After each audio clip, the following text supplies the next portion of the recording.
Hey, what's up, lightboltjoe here. Today we're going to discuss Heartstopper Volume 5 by Alice Oseman. This came out in 2023, both in the UK and the US. US had a later release date, December of 23.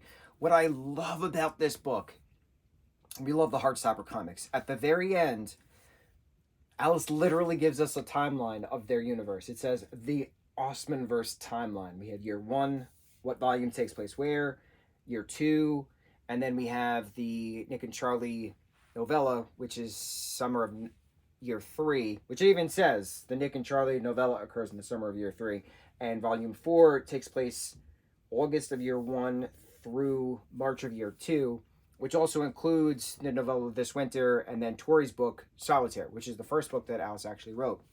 So it's really cool having an actual definitive timeline of like months, despite the fact that it doesn't take place in an actual year. But pop culture is referenced, and we love it.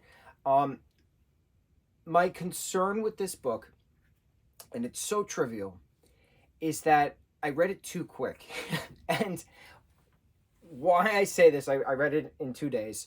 It's just it's comics, right? It's a graphic novel book, but it's beautiful and well-rounded and gives more of the Nick is starting to look into universities and Charlie is doing better with his eating, and he's still having some body dysmorphia in regards to the anorexia, but he's still trying to fight through it, and he's trying to do best. And Mr. Farouk is requesting that he submits an application to be head boy of Truman for his final year 6, and we know that he is head boy in Nick and Charlie, and we know that Nick goes away to school and that it's a whole thing in regards to will they, won't they, in regards to will the relationship last, and Charlie has freak out moments, and rightfully so. He relies on Nick and Nick relies on him, so we get a lot of that flash forward in regards to university, but this is the build up to it. And then also Charlie, putting on some punk rock clothes and joining Sahara's band, and like, what is it called, Queer Intentions or something like that. It's just such a great, fun, fast book, and Aled Lest is my favorite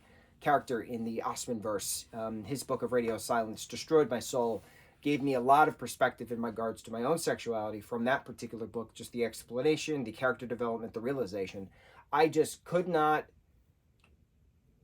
fathom where I am today in that headspace of acceptance without Alice, without their books, without their specific book Radio Silence.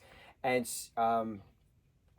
it's just I don't know how else to express my gratitude. Now, why I was saying though, my concern though is that I read this too quick, is that when you read the books, the novels, they're books, they're pages, there's no cartoons to them, they're actual chaptered books. So it takes you a little while to read it because you're reading it as a book and you have to get the visualization in your mind, as opposed to a graphic novel or comic, or webtoon for that matter. You get the visualization. So there's no interpretation of what's happening because you see it, versus a book, you have to interpret it.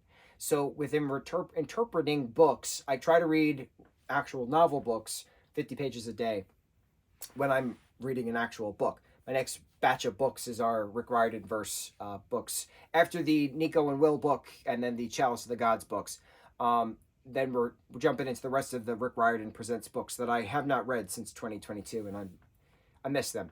But it's different reading a novel than it is to a comic. So I just wish that I didn't read volume 5 of Heartstopper as fast as I did, because I am so used to reading Alice's novel books in a slower pace, because I can only read, my attention span only gives me at least 50 pages a day minimum. Sometimes even less than that, but I try that 50 pages to fight the attention problems that I've been dealing with in regards to reading. It's my only concern. I read it too quick.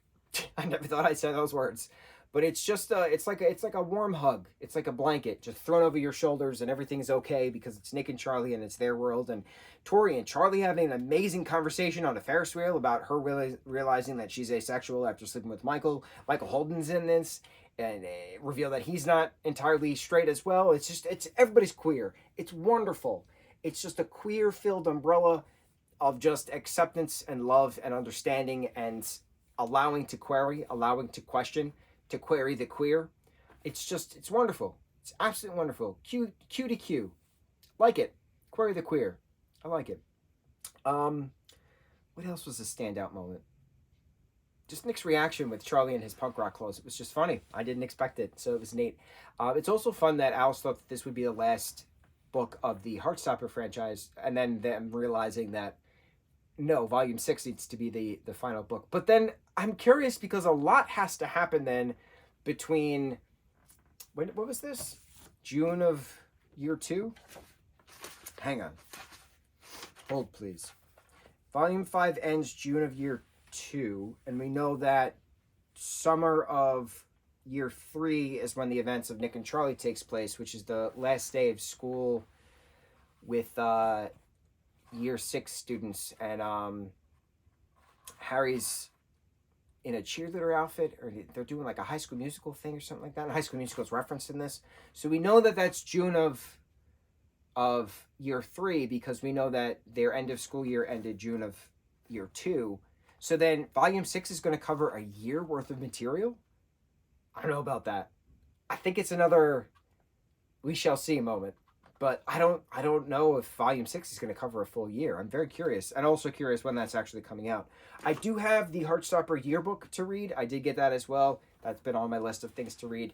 I needed to read something uplifting. I needed to read something hopeful and hopeful that there's betterment in the world than the horrible, destructive reality that we live in. I needed that hope, and these books bring me that hope.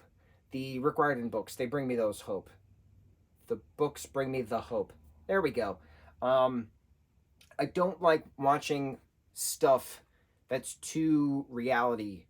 I don't like reading stuff that's too reality. That there's already horrors in the world that we see every day.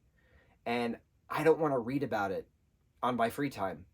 I want to escape to a world that brings me hope and joy and adventure and action and amazing tales of adventure time. A mathematical adventure, if you will. We'll take a Finn and Jake moment, if you will, in the land of Vu. I like reading these books because it gives that escape. I don't like reading fiction based on nonfiction. I'm not a big fan of that. Minus the Titanic books. That's the only fiction based on nonfiction I actually enjoy. Other than that, I don't really find an interest. Titanic's different though, because let me put this book down. Titanic is more of a myth, because it's just, and what is a myth? A myth is a story. So there's so many myths within Titanic. There's so many stories about survivors from the Titanic, and then what could happen next. Deck Z that we read and talked about last year, that was a whole, what if there was a zombie outbreak on the Titanic? Awesome. The Titanic trilogy book series that we talked about, that was another what happens if there was a stowaway on the Titanic. It's just such a great, well-crafted trilogy. Deck Z is its great, well-crafted story. So there's a bunch of other fictitious Titanic books that I'm sure are absolutely fantastic, because we all know how it ends at the end. The ship sinks. But what happens next with those characters? I like that. I like that mystique. I like that myth. The characters based on actual characters. I like that kind of stuff because they thought they were on top of the world, but they weren't. We're at the bottom of the ocean.